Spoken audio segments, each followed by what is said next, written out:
Bonjour à tous et à tous. Il faut qu'on dénonce certains phénomènes ou certains principes, même certaines mentalités qu'on retrouve dans nos sociétés qui font en sorte que les gens ne prennent pas entièrement responsabilité de leur vie. Les gens ne se rendent pas compte que tout ce qu'ils sont, tout ce qu'ils veulent devenir, c'est à eux de prendre la responsabilité et de d'écrire, d'envisager, de prévoir comment est-ce qu'ils veulent arriver au niveau où ils veulent arriver.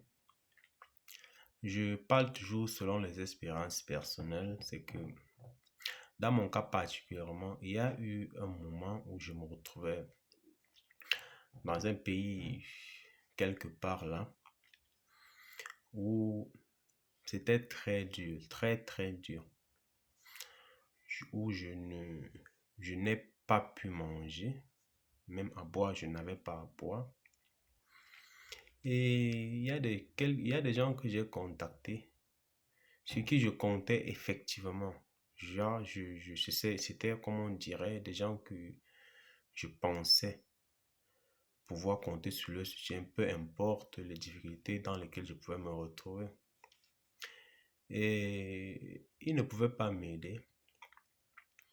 Peut-être ça a fait mal, mais je me suis rendu compte après qu'ils n'étaient pas obligés de m'aider. Alors, c'est cette notion de responsabilité que les uns et les autres doivent apprendre à comprendre que personne ne vous doit rien. Personne ne vous doit rien. Personne. Même votre père ne vous doit rien. J'ai dit aussi ici que j'étais dans ce socle-là, qui est d'ailleurs un socle vicieux, hein, où vous vous joignez avec les gens parce que vous pensez comme eux, et puis vous vous dites, les gens vous doivent tout. Les gens doivent tout faire pour vous. Et tant que nous ne sommes pas sortis dans ce mirage-là, on ne peut pas prendre responsable, on ne peut pas accepter la pure l'entière responsabilité de notre vie. Parce que ça fait mal, hein, ça fait mal de savoir que la seule personne sur qui vous pouvez compter n'est que sur vous-même. Personne ne viendra vous aider. Ça fait mal et c'est la responsabilité que tous ont fui. J'étais d'ailleurs dans ce truc-là et je me souviens avoir rencontré quelqu'un où je me retrouvais, quelqu'un qui était d'ailleurs comme moi, c'est-à-dire noir. Et quand j'ai rencontré ce dernier, je me suis dit, il est la seule personne qui puisse m'aider pour le moment. Ouais. Et j'ai demandé à ce dernier, et puis je ne suis pas là, c'est pour ça que je vais taire d'abord les nationalités, parce que ça n'a rien à voir avec les nationalités. Et puis je me rapproche de ce dernier, et puis je lui dis, j'ai frappé à sa porte, parce que miraculeusement, j'ai vu comment il entrait chez lui. Et puis je frappe. Bon, ça avait pris beaucoup de temps pour qu'il vienne m'ouvrir. Et puis je lui dis, mon frère, il parlait anglais d'ailleurs. Je lui dis, mon frère, je suis tel, je me trouve ici, bon, parce que les choses peuvent arriver. Il est bien vrai que j'ai commis certaines erreurs stupides. C'est ça qui a fait que je me retrouve ici. Mais étant donné la situation, j'ai besoin d'aide. Et je ne demande pas grand-chose, même si ce que je demandais était grand-chose. Je veux juste que tu me donnes la possibilité de me laver, juste de me laver, parce que je dormais dehors, je n'avais pas où dormir, hein. Et il me regarde avec des yeux ensommeillés, et puis il me regarde, je lui dis que je veux juste me laver, je veux juste que tu me donnes la possibilité d'entrer chez toi et de me laver, et après que tu me donnes même un verre d'eau. Et puis il me dit, mon frère, il me parlait anglais, quoi. C'est pas possible, hein. Et puis je suis en train de dormir parce que je suis fatigué, je dois travailler le soir. Et tout d'un coup, il m'a fermé la porte sur le nez. Mais est-ce que ça veut dire qu'il est méchant? Il n'est pas méchant. Il n'est pas méchant. Ça m'a pris beaucoup de temps pour comprendre ça. Beaucoup de temps. Au départ, je vais dire que oui, j'en voulais à cette personne, mais pourquoi tu n'aides pas ton frère? Je suis dans la difficulté. Et puis j'ai compris que mes problèmes, vos problèmes ne sont pas les problèmes du monde. Parce que c'est peut-être dur à le dire, mais si vous mourrez, qui saura même que vous êtes mort à part les membres de votre famille? Quel est l'impact que ça va faire sur le monde si vous mourrez? Rien, personne ne saura. Peut-être même les amis même que vous avez ne viendront même pas à vos funérailles parce que peut-être il pleut ou ils ne se sentent pas bien ou ils n'étaient pas dans la vie. Il y a des excuses qui viendront, ouais. Et puis c'est fini. Donc personne ne vous doit rien. J'ai compris, mais avec beaucoup de recul. J'ai vraiment pu comprendre ça. Et si vous vous dites que personne ne vous doit rien, vous êtes dans cette mentalité, dans cette conception des choses. Alors quand les gens vous aident, ça vient en plus. Mais vous n'espérez rien de personne. Je ne dis pas que ça va vous empêcher d'avoir les problèmes et je ne dis non plus pas que vous ne devrez pas, n'est-ce pas, chercher à contacter les gens pour de temps à autre demander les solutions parce qu'on ne peut pas vivre en autarcie, on ne peut pas vivre sur soi-même. Mais je dis que l'approche que vous faites, l'approche que vous avez, la vision que vous avez quand vous approchez les gens, vous les approchez en disant, bon, écoute, si ça marche, c'est bon, si ça ne marche pas, ça va. Mais vous n'espérez pas. Les gens n'ont pas une obligation morale. Ils n'ont rien à voir avec vous. Ils n'ont pas, vous n'avez pas de contrat sur terre. Quand vous veniez sur terre, il y avait pas, vous n'avez pas une entente à vous rencontrer ici. Vous êtes venu par vous-même. Il faut que vous partiez par vous-même. Vous voyez? Et puis, c'est aussi souvent très curieux, les gens qui disent que mes parents n'ont pas payé mes études. C'est pour ça que je suis devenu ce que je suis devenu. Quand je regarde ça ou bien quand je comprends ça, je me dis, il n'a pas toujours compris. C'est que il y a des gens que les parents ont donné naissance et puis ils sont morts. Vous voyez? Mais ces gens-là se sont battus pour payer leur pension. Alors, quelle est l'excuse que tu vas dire? Hmm? Maintenant, ces gens-là vont dire que c'est parce que mes parents n'ont pas payé ma pension que je me suis battu moi-même pour payer. Pourtant, l'un de l'autre côté dit que non, je n'ai pas payé ma pension parce que mes parents n'ont pas payé. Vous voyez ça? Il n'y a vraiment pas d'excuse, hein? À la limite, c'est difficile, hein. C'est difficile de dire les choses telles qu'elles sont ou d'appeler le chien par son nom parce que c'est comme si ça dévoile le côté obscur que nous avons tous en nous, le côté du manque de vérité en fait. On veut tous cajoler la chose, on veut chercher des mots qui ne sont pas blessants, n'est-ce pas, pour camoufler le véritable problème. 95% de nos problèmes, ces problèmes-là qui sont situés au niveau des attentes. On attend que tout le monde va faire tout pour nous. On dit, ça ne va pas parce que c'est à cause du gouvernement. Mais curieusement, dans le même gouvernement, dans le même pays, il y a des gens qui s'en sortent. Et si vous regardez bien, les gens, ceux-là même qui s'en sortent, ce ne sont pas ceux-là qui ont des connexions, mais ce sont ceux-là qui ont compris que ma vie dépend de moi. Je ne suis là que pour un temps. Il, il est primordial que je fasse quelque chose du temps qui m'a été accordé. Parce que l'une ne sait exactement combien de temps il nous reste. Alors, c'est que le temps que j'ai, je dois en faire quelque chose. Je dois en faire quelque chose du temps que j'ai. Et ce sont toutes ces excuses-là qui font en sorte que on n'avance régulièrement pas. Parce que dites-moi un peu, hein, et après c'est normal, non?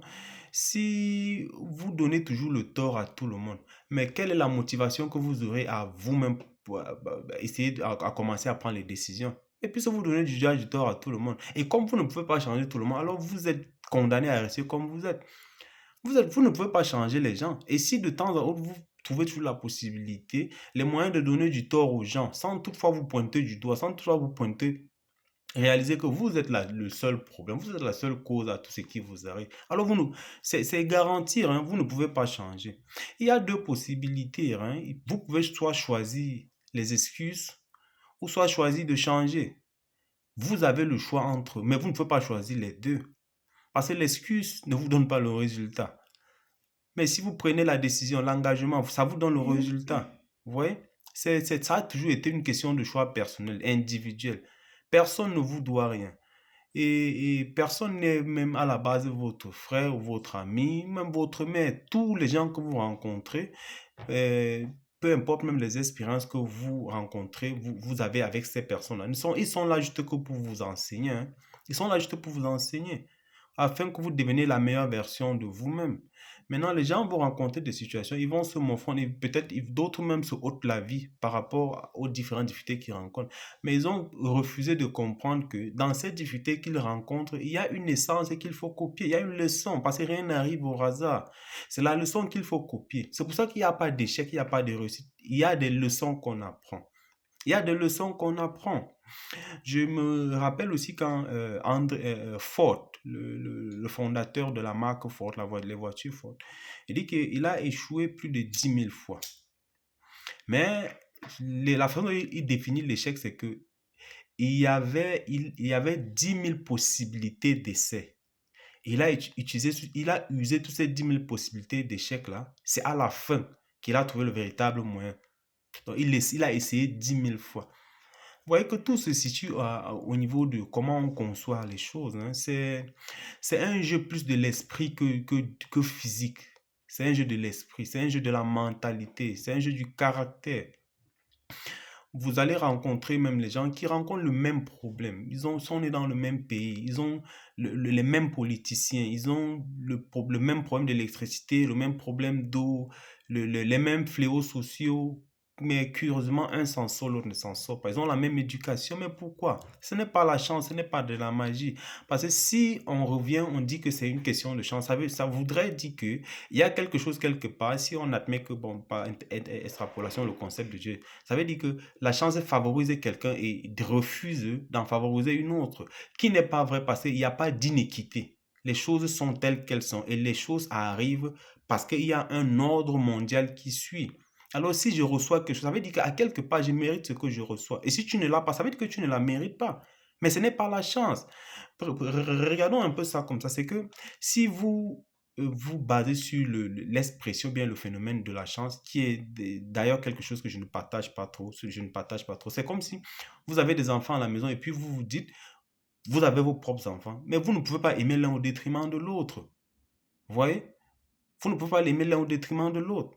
C'est inconcevable parce que ce sont tous vos enfants, à moins que vous ayez des enfants adoptifs, que vous ayez adopté quelques-uns et puis vous avez vos propres enfants. Là, la différence peut se comprendre. C'est exactement la même chose avec le phénomène de la chance. Parce que ça n'existe pas. Et aussi, même certains physiciens ont essayé de le prouver, c'est que quand vous regardez l'alignement des planètes, l'ordre qui existe dans l'univers, c'est inconcevable.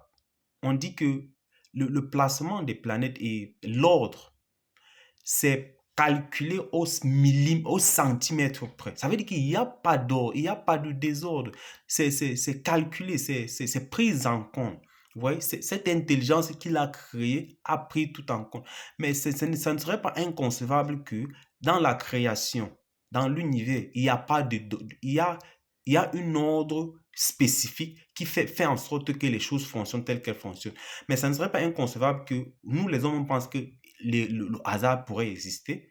Si Dieu à la création ne commet pas d'erreur, mais on ne commet pas d'erreur et par conséquent, la chance n'existe pas. Mais on ne peut pas se permettre de penser que la chance existe.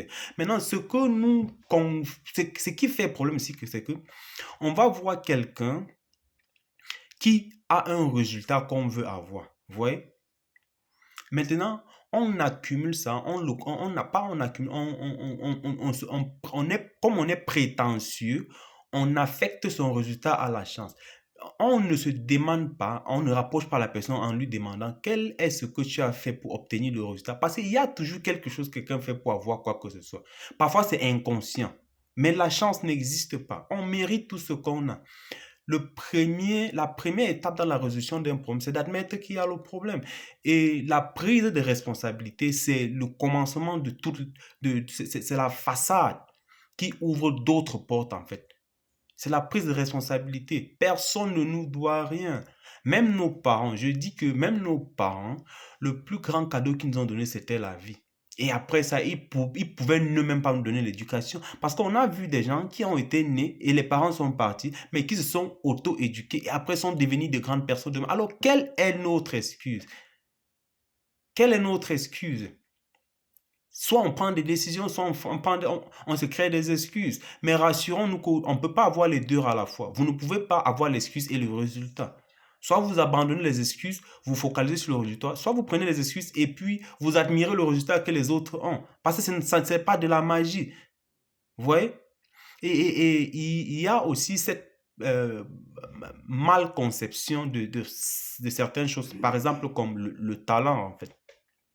On va dire que quelqu'un est talentueux. Mais avant même qu'il ne soit talentueux, il faut qu'il découvre ce talent-là. Et en le découvrant, il faut qu'il pratique.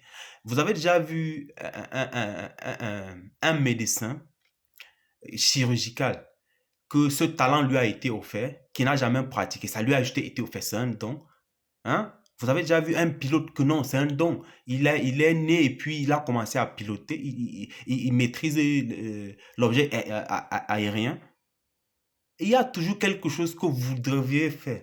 C'est la négligence humaine qui fait qu'on regarde les choses d'un angle faux et puis on attribue cette fausseté-là, parce qu'on regarde d'abord les choses d'un angle faux, on attribue cette légèreté humaine aux choses qui ne sont pas réelles en fait. On se dit, bon, tel, il a de la chance parce qu'on refuse d'admettre que nous sommes paresseux. Par conséquent, on dit que tel a de la chance pour nous satisfaire. Revenons, hein, parce que tous, en nous tous, il y a une voix. Quand on fait quelque chose qui n'est pas bien, on est conscient que ce qu'on a fait, l'acte qu'on a posé n'est pas bien. Mais pour satisfaire la voix intérieure, parce qu'il y a toujours un dialogue intérieur, on dit, ah, tel a eu ça parce que ses parents étaient riches. Pourtant, c'est faux. Il y a aussi des parents qui n'étaient pas riches, dont les enfants sont devenus riches. Alors, quelle est ton excuse? Quelle est ton excuse?